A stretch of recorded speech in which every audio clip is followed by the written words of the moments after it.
It is the most versatile aircraft in the Navy and Marine Corps arsenal. Combining the speed and agility of a fighter with the power of a light bomber, the F-18 is a lethal weapon, a marvel of modern aircraft design. It's every pilot's dream to fly one, but to reach these elite ranks, trainees must pass a series of rigorous tests. From the training field to the carrier deck, the F-18 has seized center stage as the world's elite strike fighter, the backbone of carrier-based aviation.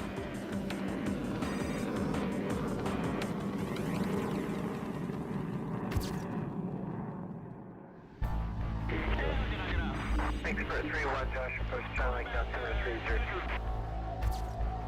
Call 3-1, go. Every day in the skies over hostile territory, squadrons of F-18s are on the prowl.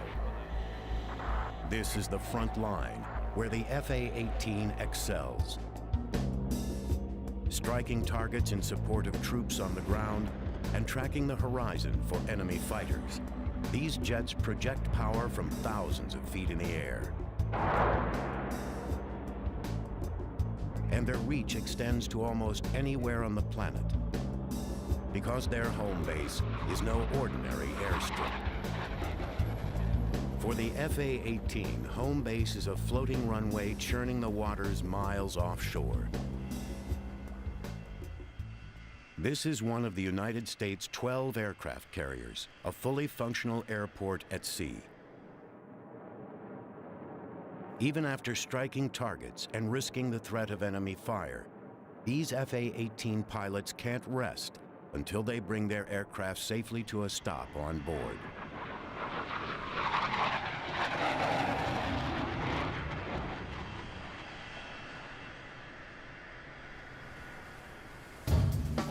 A carrier air wing is made up of more than just fighter jets.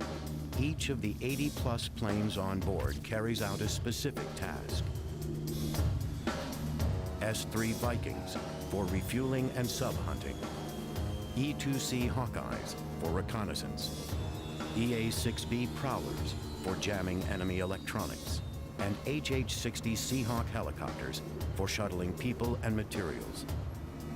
All these aircraft and the carrier itself are focused on one objective: forward force projection. And the one plane best suited for that role is the F-18. The F-18 Hornet is a $38 million high-tech machine. It's the smallest plane on the carrier, just 56 feet long and 15 feet tall with a 40-foot wingspan. Its streamlined design is characterized by a long, narrow fuselage and side-by-side powerful twin engines. At 21,000 pounds, it weighs half as much as many other fighter jets, with an advanced composite airframe of aluminum, titanium, and steel. To fly one of these jets is to join the ranks of just over 1,000 active Navy and Marine Corps Hornet aviators. The journey to become a carrier-qualified F-18 pilot begins thousands of miles away from hostile territory in the peaceful farmland of Central California. Naval Air Station Lemoore is the Navy's newest and largest master jet air station. The flat terrain and lack of neighbors makes Lemoore a perfect spot. Here, aviators who have passed their basic flight training learn how to fly the F-18. It's a mentally and physically challenging program. The newest class of trainees will undergo 300 hours of classwork and at least 300 hours more in simulators and training aircraft before they can even step into the cockpit of an F-18 jet. Lemoore's Flying Eagles of VFA 122 are among the best in the Navy when it comes to training elite aviators, preparing them for battle. A fleet replacement squadron trains the frontline pilots. That's what we do. The folks that we get into VFA 122 have never flown anything tactical, but when they leave here, they go right to a frontline fleet squadron. To forge elite pilots out of raw aviators, trainers here push their students harder than most other squadrons. We have roughly 100 students of some type in training at any one time here. We're flying probably more than we expected to, certainly more than anybody else expected us to the tune of 18,000 hours last year alone, where another squadron with a similar mission like this one typically would fly 12 to 13, maybe 15,000 flight hours. To put that in perspective, a fleet squadron on a very good year might fly 5,000 hours. Since the delivery of the first FA-18s in 1980, Lemoore has been known as the home of the Hornet.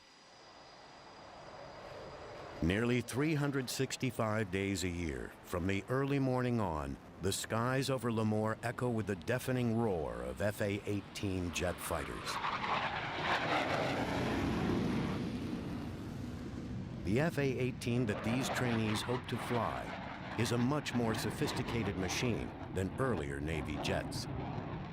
During the 1960s and 70s, the Navy was launching two formidable workhorses from its aircraft carriers. The F-4 Phantom was a reliable, fast, powerful fighter designed for air-to-air combat. Capable of reaching speeds of almost 1,500 miles per hour, it could carry a deadly array of weapons. The A-7 Corsair was a slower armored jet, a lethal light bomber that could deliver a 15,000-pound payload. Combined, the two planes flew hundreds of thousands of combat sorties in military operations all over the world. But by the mid-1970s, the F-4 and A-7 were aging and nearing the end of their useful lives. The Navy needed newer, higher-tech aircraft able to handle the demands of modern warfare. The Navy conceived of the FA-18 in order to replace both the F-4 and A-7 in one combined strike fighter design and thereby free valuable space on its aircraft carriers. As a result, the FA-18 is the first jet designated both F for fighter and A for attack. The deployment of a multi-role strike fighter had been a long-time goal for the Navy, and the FA-18 has fulfilled that goal and more. While past planes like the F-4 could be configured as either a bomber or a fighter for a single mission, the FA-18 can fill both roles simultaneously. The beauty of the F-18 is that you can carry a number of weapons across the wing, 6, 7, 8 weapons that can all be independently targeted on separate aim points in a target area. In the past, you may have needed, a whole strike from a carrier to be able to do that. Now you just do it with one airplane. The FA-18's multi-role capability has made it the mainstay of the carrier air wing. And like all Navy planes, it still has to meet the tough requirements of fleet aviation. On the deck of an aircraft carrier, FA-18s undergo constant structural stress caused by the violence of landing. But they're built to take it. I think what you'll notice, versus an Air Force aircraft, is just look at how beefy the landing gear are on any Navy airplane. And that's just to withstand the shock of coming down at about a descent rate of 750 foot per minute rate of descent, flying that 3-degree or 3.5-degree glide slope. The landing gear is built to withstand that shock. With 15 years of FA-18 experience, Dan Dino Martin knows full well the challenges of fleet aviation.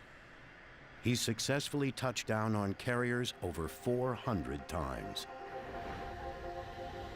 Landing an FA-18 is the equivalent to bringing a loaded semi-trailer from 150 miles per hour to a full stop in less than 3 seconds.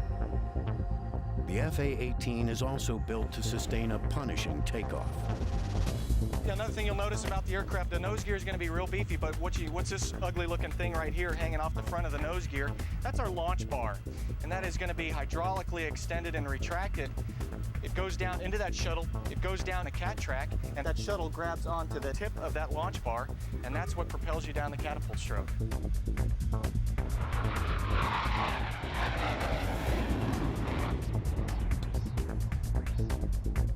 Powerful engines, General Electric's F-404s, are each capable of generating 18,000 pounds of thrust, an astounding 1/4 of the thrust of the rocket that sent the Mercury spacecraft into orbit. The FA-18's twin engines have built-in redundancy, so that if one engine goes down, the other can power the plane. Despite all the extra weight needed to land, launch, and keep the FA-18 aloft, its power and small size make it the most maneuverable aircraft in the Navy's airborne arsenal. Racing at top speeds of Mach 1.8, the Hornet can also climb at a rate of over 45,000 feet per minute. Leading-edge wing extensions and outward canted tail fins stabilize airflow, while the wide range of motion in the ailerons, flaps, and tail planes give the Hornet unparalleled pitch and roll control. The FA-18 is so maneuverable, it's the jet of choice for the Navy's Blue Angels demonstration squadron. These daring pilots have been flying the FA-18 Hornet since 1986. The jet's speed and handling characteristics have allowed the team to add new maneuvers to their program. The FA-18 can turn on a very tight radius and perform rapid rolls, all while also displaying the best slow speed ability of any Navy jet. But the Hornet's maneuverability takes a physical toll on the pilot. Its high-speed turns can create over 7.5 Gs. Under this stress, the average pilot feels almost 1,500 pounds of downward pressure on his body. To prepare for the rigors of flying an FA-18, pilots at Lemoore Naval Air Station undergo intense training. One of the most grueling stages takes place in the centrifuge. Lieutenant Tori Campbell is the Director of Navy and Marine Corps Centrifuge Training. All new FA-18 pilots must make it through her program before being cleared to take off in the jet. So what we have today is a very typical class for centrifuge-based flight environment training, or CFET. We have 10 students. They are new FA-18 pilots. They are winged. They are already pilots, but they are just beginning to learn how to fly the FA-18. We're bringing them through this training. They get it at the very beginning of their training to teach them how to deal with the effects of the Gs, because the FA-18 is by far the most capable aircraft that these young pilots have ever flown in. The goal is to teach the trainee how to handle the high Gs while pursuing an enemy or bandit. The centrifuge contains an exact replica of the pilot's controls. During this training, the pilot is actually controlling the device from inside of it. It's a 90-second profile. It's extremely challenging, as the pilot has to go ahead, track the bandit, and at the same time perfect this technique to enable him to go as high as 7.5 Gs. Failing to master the anti-G maneuvers can be disastrous. If at the point that the pilot begins to experience gray out and he does not correct the situation by improving his anti-G straining maneuver, this can progress to G-lock, which is gravity-induced loss of consciousness. During a G-lock event, the pilot is completely unconscious. Typically it's about 12 seconds, but it can be as long as 45 seconds. Probably even more dangerous than the G-lock is the A-lock, or the almost loss of consciousness. After an A-lock, the pilot, although having never lost consciousness, is completely confused, disoriented, and has no sense of spatial awareness. The lights are on, but nobody's home, and this is extraordinarily dangerous. The high Gs pulled by the FA-18 make time spent in the gondola critical. This is an extremely important part of their training. A lot of the training, the survival training the pilots get, is only if something goes horribly, horribly wrong. But for an FA-18 pilot, the skills and techniques that they're going to learn here today are things that they will use every single time they fly their aircraft. Go ahead and step up here, sir. To counter high Gs, pilots flex their core muscles and exhale sharply in what's called a hick maneuver for the sound the pilot makes. Comfortable, sir? They also wear specially engineered G-suits. What the G-suit does is when you're pulling G's, basically it's pushing all the blood to the lower parts of your bodies, the lower extremities such as your thighs, your calves, and your abdomen, and it brings the oxygenated blood away from your brain. So what this does is create pressure around the biggest muscles, and also incorporated with the Hick maneuver, the squeezing of your lower extremities, your biggest muscles being the thighs and abdomen. It pushes all that blood back up and keeps you from passing out. I'm just gonna have you sit here, sir. I'm gonna take a look at your AGSM. Okay. So I know what's gonna happen inside the gondola. This FA-18 pilot in training is about to undergo the centrifuge's ACM profile. It's by far the most grueling. He practices his anti-G straining maneuver one last time.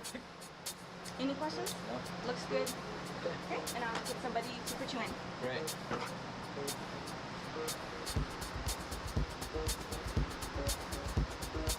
Go ahead and follow me, please.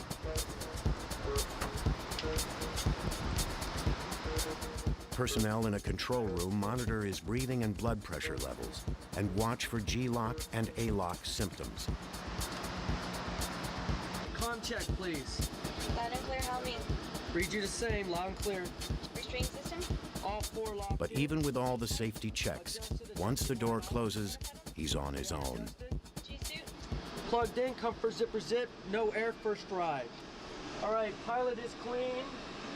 Gondola is clean.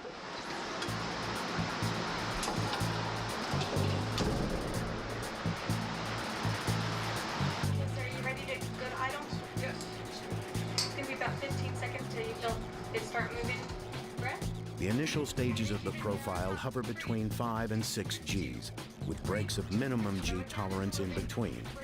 Then the pilot is taken to the FA-18's maximum G-force level. Rest up as much as possible. This next peak is 7.5. I want you to pull the stick back and get on top of the G's as quick as possible. Bites on, get a good prep, 7.5. Keep it in, bury that stick, back, 3, 2, get him in the middle, sir.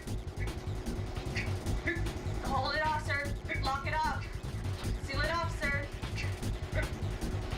Breathe, coming down this time, follow him down. Today, the pilot maintains consciousness, but even the toughest aviators will feel the effects for as long as 12 hours, and this trainee will have to endure at least 2 more profiles before he's certified. You can really feel like all the pressure going like out of your head and chest down into your legs, and you start straining. You know, you can see the lights start to come back on a little bit, but to keep working that hard to see is really tough.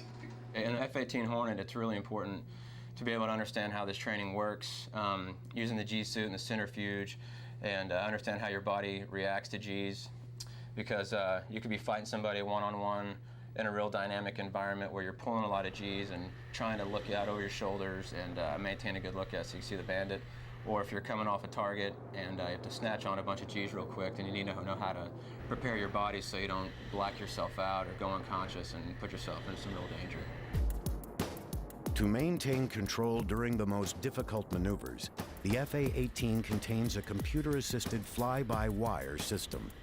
Some pilots say it makes operating a plane more like a video game than traditional flying, but its impact on safety and handling is very real. The F-18 is a fly-by-wire aircraft. In other words, as a pilot in the cockpit, you are merely a voting member of the flight control system. 2 flight control computers analyze inputs, digital inputs from the cockpit, from stick and rudder inputs, and then transfer that information to hydraulic actuators back here in the flight control surfaces to give you what you want. Merely a left turn isn't like in a Cessna where the ailerons, rise to meet you. In other words, a left turn here, this aileron's going to come up and that aileron's going to go down and we're going to turn left. Well, that may not necessarily be the case in an F-18. The flight control computers are going to say, okay, he's going this fast and he wants to go left, so I'm going to move these surfaces this way to give him what he wants. The FA-18's fly-by-wire control takes the pilot's stick and rudder movements and interprets them. Separate computing systems evaluate the input and instantaneously decide what surfaces to move. If more than 2 of the computers fail, the pilot can manually take back some critical controls.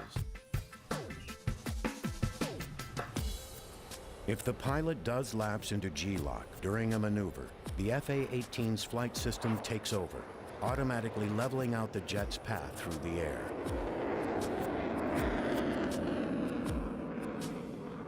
This highly advanced flight system is just one of the striking contrasts between the FA-18 and other carrier-based fighters past and present. Perhaps the most legendary is the F-14 Tomcat. In speed, range, and sheer muscle, the F-14 is unmatched in naval aviation history. This fast, powerful jet was known as the king of the carrier deck for over 30 years. The last of the Tomcats came off the assembly line over a decade ago to be replaced by the more advanced FA-18. Compared to the Tomcat, the smaller, leaner Hornet almost looks fragile. But the FA-18 is anything but dainty. Since its first deployment, this powerful jet has flown thousands of successful combat missions. One of the FA-18's greatest strengths is its reliability. The FA-18 contains 50% fewer parts than the F-14. And fewer parts means the plane is easier to maintain. One floor down from the flight deck is the hangar deck. This is where planes go when they are in need of work. Off the hangar deck, crews specialize in getting grounded planes back into action. Right now we're back here in the jet shop where I've got about 40 people that do work on the various engines that we have the capability to repair. This engine behind me here is an F-404. It's the engine that's out of the FA-18 Hornet. We've done some maintenance to this. It's in a modular format where we can remove any of the modules on the engine, replace them, run the engine across the test cell, and then it's ready to be issued back out to the squadrons again. So these gents are making that ready to go. The FA-18 has proven even more dependable than the Navy hoped, especially when compared to the F-14 Tomcat. The Tomcats, as you well know, are aging, and they're aging rather fastly, so they require more maintenance man-hours per flight hour than, say, the Hornet.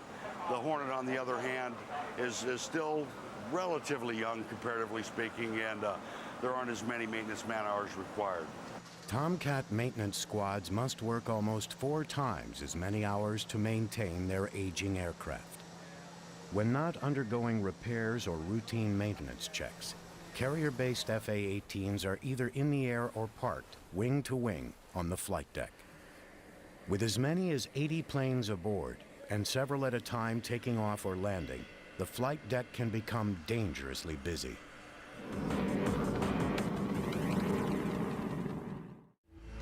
FA-18 pilots rely on experienced flight deck operators to move their planes from one spot to the next.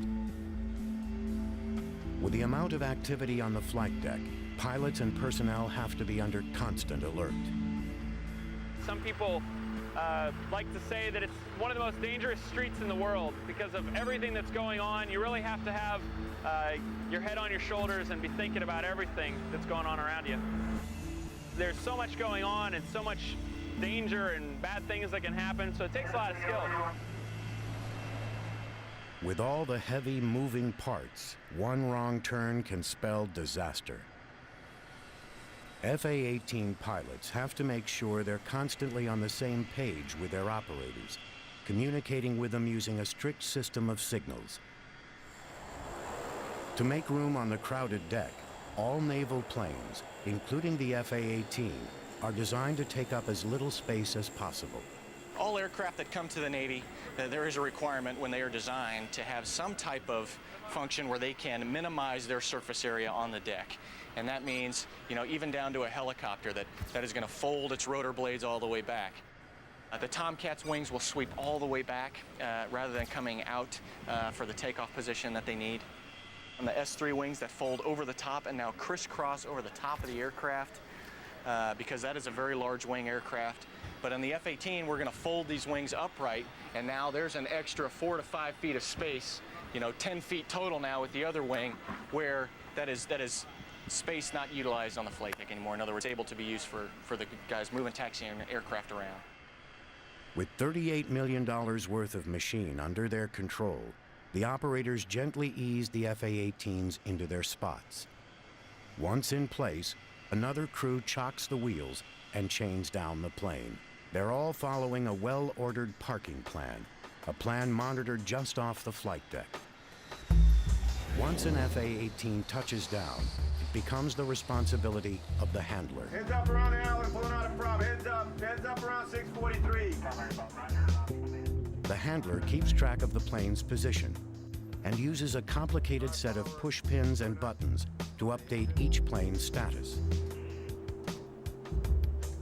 The aircraft templates are exactly to scale, even down to the area a helicopter's props take up when spinning.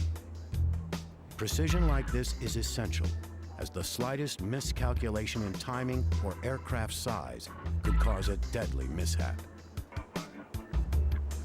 One of the most important jobs is to monitor when a jet is low on fuel. Before an FA-18 can be cleared for launch by the handler, its tanks have to be filled. Fueling and defueling the jets is a specialized task handled by a meticulously trained crew.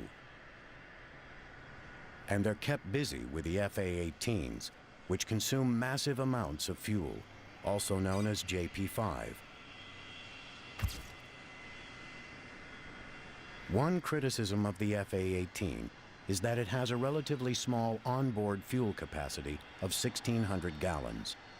To increase its range, it can carry 3 external tanks. You've got 3 drop tanks, which holds about 330 gallons worth of fuel, or 2,200 pounds.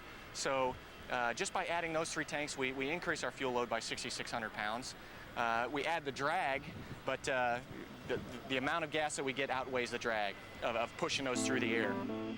Including its internal tanks, the FA-18 carries roughly 2,500 gallons of JP-5.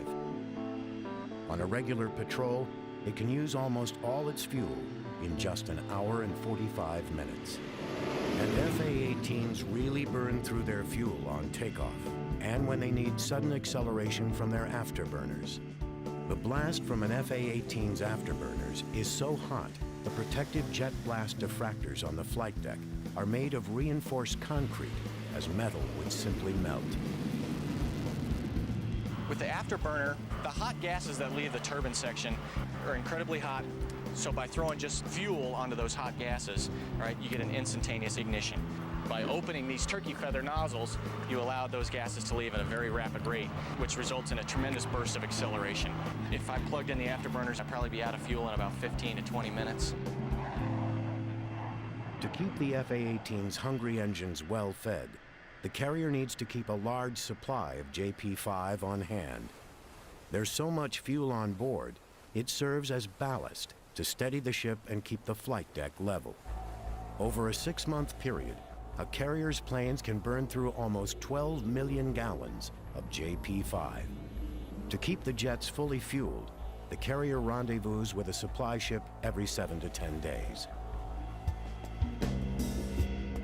Fully fueled and operational, a carrier's FA-18 squadrons can fly over 100 sorties per day.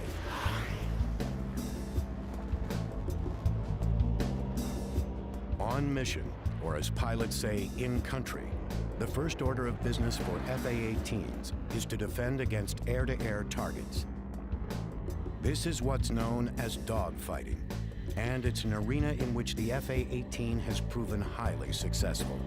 Close combat is a modern duel to the death, and dogfight training is among the most intense phases of learning how to fly the FA-18.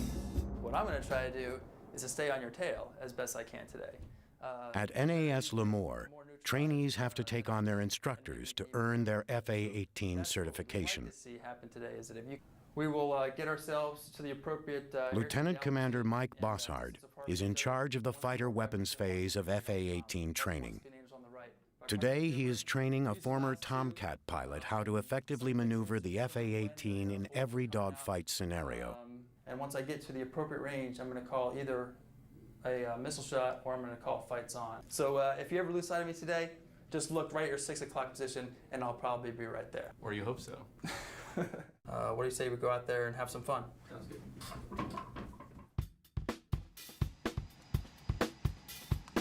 The dogfighting stage marks roughly the halfway point in FA-18 training, combining what trainees learned in class with high-G maneuvering. This is also the time when new pilots first challenge their instructors. Their game faces on, teacher and student prepare to square off. Before takeoff, the pilots personally ensure their jets are in working order. For the high-speed maneuvers of dogfighting, pilots need to be certain their jet will perform flawlessly under even the heaviest G-forces. All flaps, ailerons, and stabilizers are tested. The dogfighters taxi out, and the duel begins.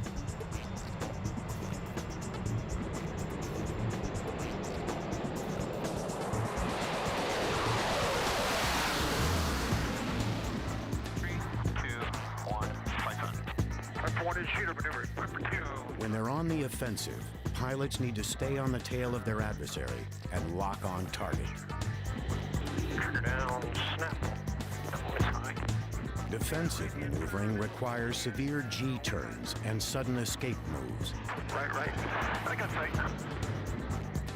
Knock it off. In the last exercise, the trainee proves his mettle, turning the tables and getting on his instructor's tail. That was sneaky. See ya. But he must still complete weeks of additional weapons training before he is certified to drop live ordnance.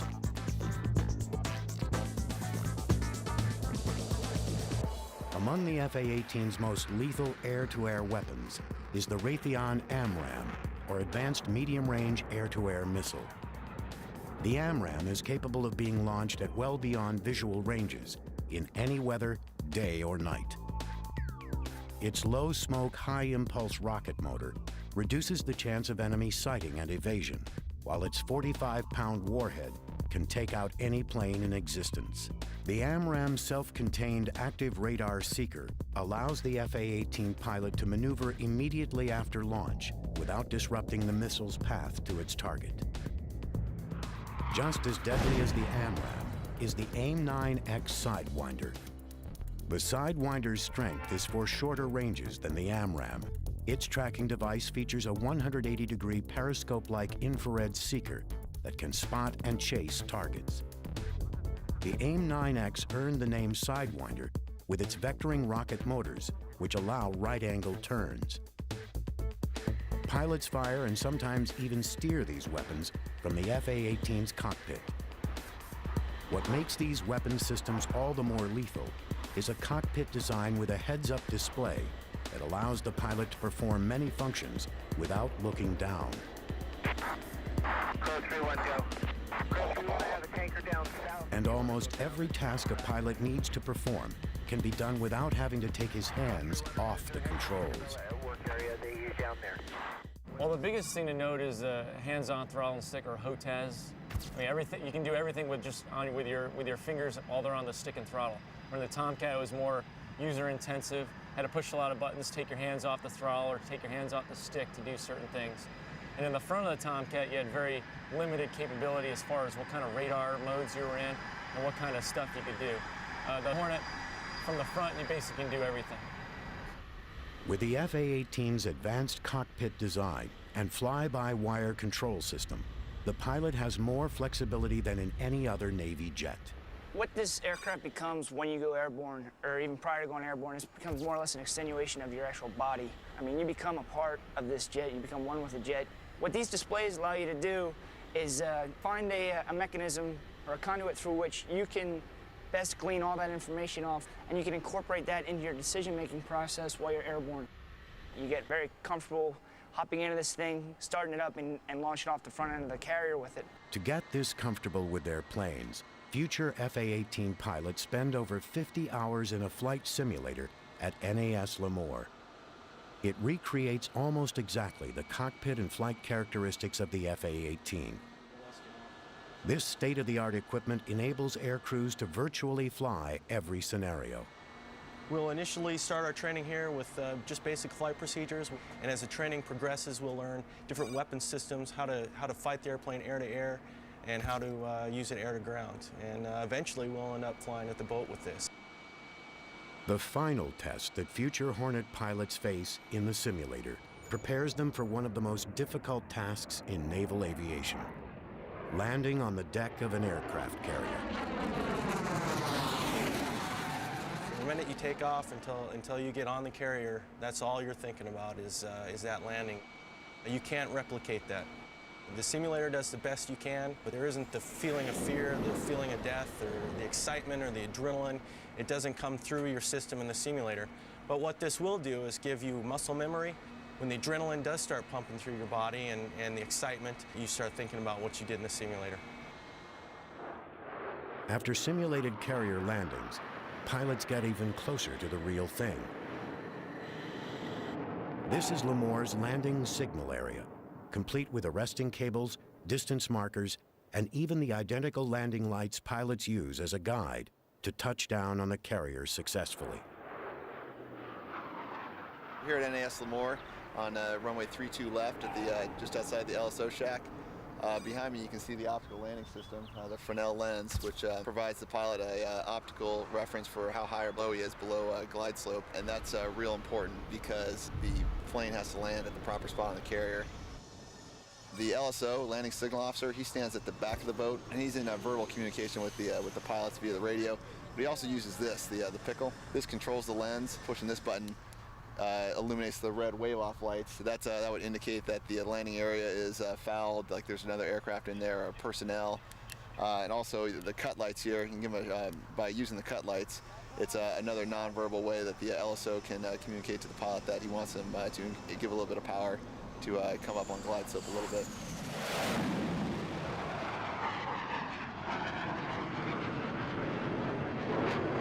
The runway at Lemoore's Reeves Field stretches for 13,500 feet, giving pilots plenty of landing room. On a Nimitz-class carrier, the landing strip is just 500 feet long. To bring an FA-18 to a complete stop, the pilot has to grab or trap one of 4 arresting cables. That means dropping the plane into a 40-foot box, ideally just 2 feet in front of the wire. Without some sort of arresting device, the jet would skid right off. Dropping 800 feet in just 15 seconds, the pilots have to keep the plane's nose up and maintain the correct attitude or angle of descent. Flying in at a minimum of 150 knots to avoid engine stall, FA-18 pilots aren't so much landing the plane as aiming it at the wire. As soon as he touches down, the pilot revs his engine in case he slips the wire.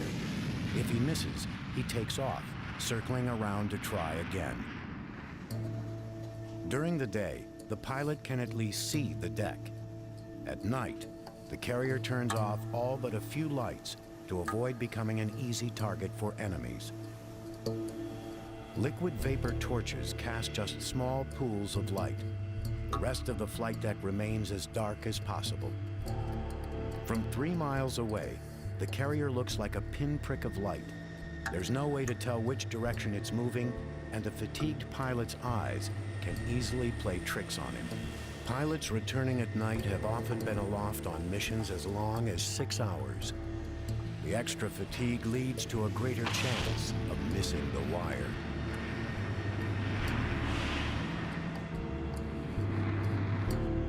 You're fatigued. You've had a lot of excitement, adrenaline high, adrenaline low, probably hungry, tired, all that. At night, you don't really look at the carrier except for maybe the last 10 seconds of the approach or something like that. It's just an instrument approach. You have a set of needles, one for lineup, one for glide slope, and you're just keeping those things centered up. Like magic, there's the boat, and you just fly a touchdown. So it's all instrument work, pretty much. And if you keep that thing centered and you keep the attitude on the jet, then you'll grab a 3-wire every time.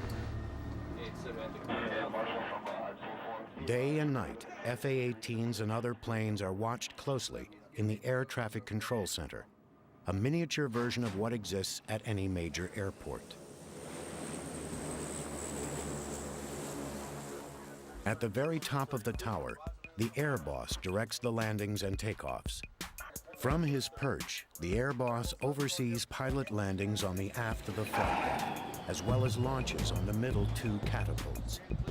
His assistant, the mini boss, oversees the front, where the 2 most active catapults are. All information about the carrier's FA-18s from launch to landing goes through the air boss. It's his job to deal with information, occasionally jotting notes on the wall and windows to keep it straight. He then relays the critical information to wherever it needs to go.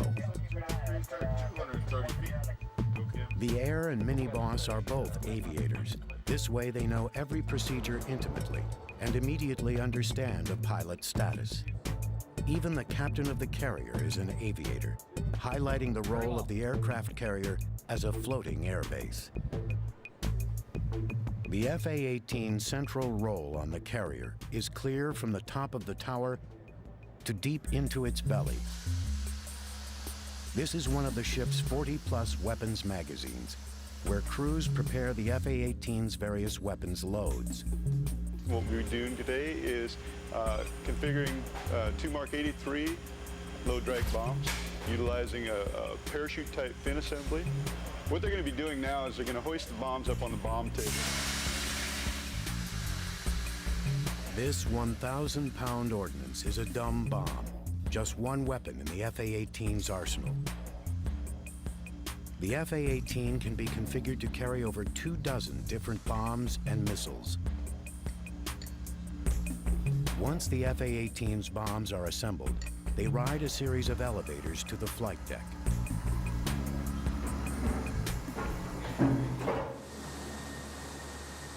Here, the ordnance comes under the control of weapons inspectors. They wheel the bombs over by hand before attaching them to the FA-18's pylons.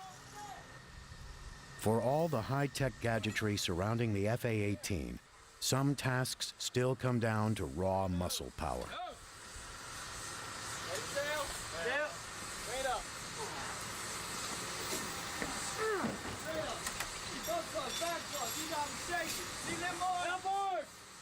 Although the bomb is not yet armed, it does contain almost 1,000 pounds of explosives. In past carrier disasters, fires have ignited the aviation fuel, which then set off the bombs.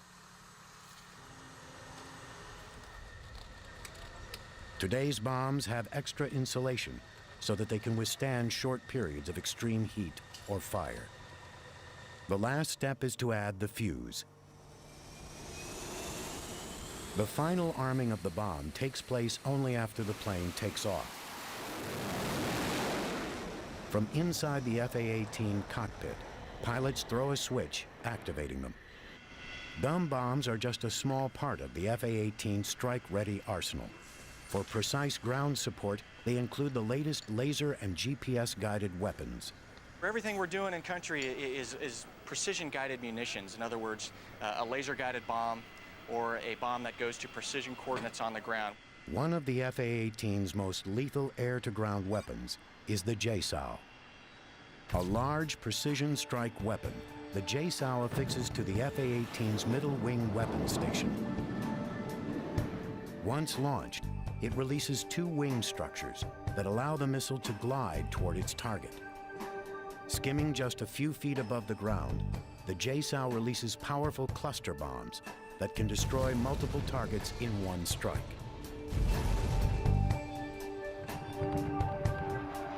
Equally lethal, but with different capabilities, is the HARM, or High-Speed Anti-Radiation Missile. Accurately hitting targets from well beyond visual ranges, HARM destroys enemy radar before the FA-18 can even be detected. The FA-18 can also be equipped with Maverick, SLAM, and Shrike missiles. as well as a host of guided and unguided bombs.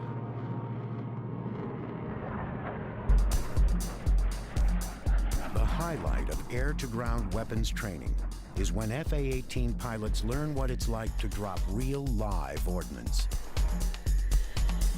Flying missions over remote testing areas, pilots take full control of the FA-18's precision strike capabilities, pinpointing designated targets and releasing fully armed bombs.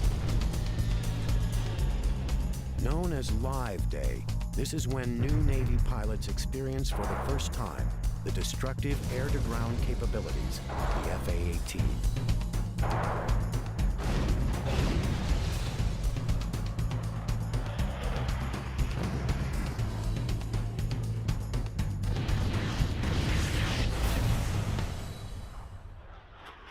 What makes the F-A-18's weapons so lethal is the latest in targeting technology. Carrier-based Hornet squadrons increasingly employ deadly accurate infrared systems. This is a forward-looking infrared pod that the Navy F-18 carries, and what we do with that thing is now we are able to look via that sensor onto the ground to a specific target point, find a building, maybe even an urban environment. Now I can turn on some laser energy withheld in that pod, laser designate that target, and now my laser-guided bomb goes to that laser energy, and now I get a probability of impact within about 13 feet.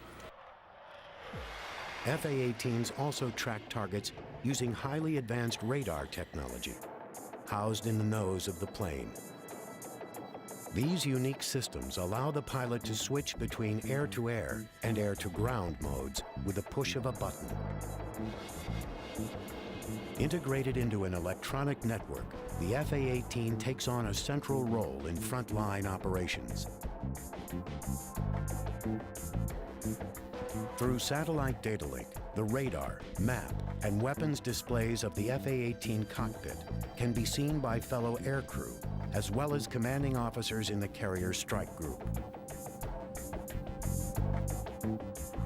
The frontline F-A-18 becomes the eyes and ears of an integrated battlefield.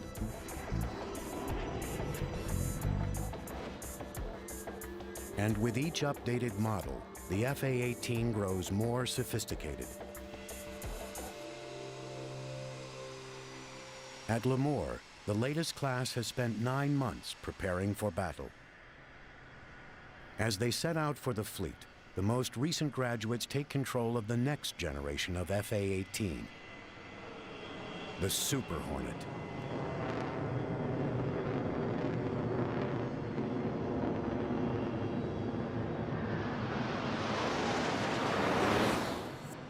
The Super Hornet design is based on the original F-A-18, but it is an even more lethal machine. The Super Hornet is almost 3 feet longer and has a 25% larger wing surface than the A through D models. Its structural differences include diamond-shaped intakes and a dog-tooth wing design. The bigger, stronger Super Hornet holds 35% more internal fuel capacity and contains extra space for future technologies. On its longer wings, the Super Hornet can support 2 additional weapon stations or fuel tanks. Well, of course, the F-18 has smart technology built into almost all of the weapon systems. Almost all of the hardpoint pylons and launchers are smart technology, so they're capable of carrying the most sophisticated weapons. The airplane actually covers a lot of the functions, allowing the pilot to really concentrate on the mission at hand. It's a great aircraft. The lethality is awesome. Bigger, more capable, and with room to grow, the Super Hornet promises to take on an even greater role than the earlier model F-A-18s. Really what we get out of the Super Hornet is the capability to draw from more advanced technologies, and then also the stuff that was designed for the Super Hornet backfitted. And again, it's that complementary thing where the A through C and the E and F Super Hornet just complement each other and make our carrier decks a lot more lethal than they had been in the past. The Super Hornet is being modified to fill almost every role on the carrier, from electronic jamming to refueling. The carrier air wing of the future will be made up of a lethal and effective team of F-A-18s. The majority of the missions on the aircraft carrier are going to be accomplished by a Hornet. How important is that to the military? It allows us a quickly deployable force to be able to handle virtually any scenario. But its heart will always be that of a fighter. And as one of the most lethal weapons aloft, the FA-18 will be defending the skies for decades into the future.